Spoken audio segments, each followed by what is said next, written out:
સુરત શહેરમાં ગેસ રિફિલિંગની ગેરકાયદેસર પ્રવૃત્તિઓ ચાલી રહી છે, જેની સામે પોલીસ દ્વારા કડક કાર્યવાહી કરવામાં આવી રહી છે. તેમ છતાં આ પ્રકારની પ્રવૃત્તિઓ ધમધમી રહી છે તેવું સામે આવ્યું છે. સુરતના અડાજણ વિસ્તારમાં ગેરકાયદેસર રીતે ચાલતા ગેસ રિફિલિંગ નેટવર્કનો પર્દાફાશ કરવામાં આવ્યો હતો. સાથે જ એક વ્યક્તિને ઝડપી લેવામાં આવ્યો. અડાજણમાં પાસ પરમિટ વગર ગેસ રિફિલિંગ કરતા આરોપી દેમારામ બુધારામ ચૌધરીને પાલનપુર કેનાલ રોડથી ધરપકડ કરવામાં આવી છે.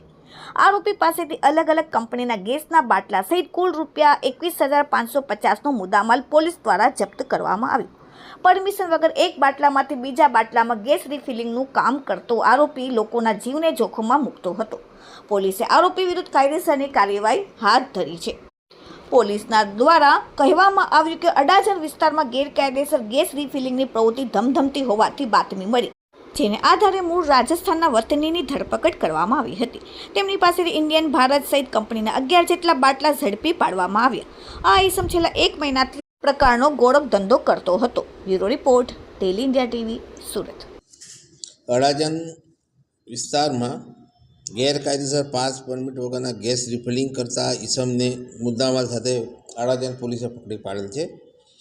એનામાં પોલીસને બાતમી મળેલ હતી કે એલપી સવાની રોડ ઉપર પાલનપુર રોડની બાજુમાં કેટલાક જો ધંધો કરે છે ગેસના બાટલાનો ને એની અંદર અલગ અલગ કંપનીના 11 જેટલા બાટલાઓ પકડી પાડેલ છે, જેની અંદર આરોપી તરીકે દેવરામભાઈ બુધાભાઈ ચૌધરી છે, જે મારવાડી છે અને મૂળ રાજસ્થાનના રહેવાસી છે અને અહીંયા વીર સાવરકર ઉગત કેનાલ પાસે રહે છે.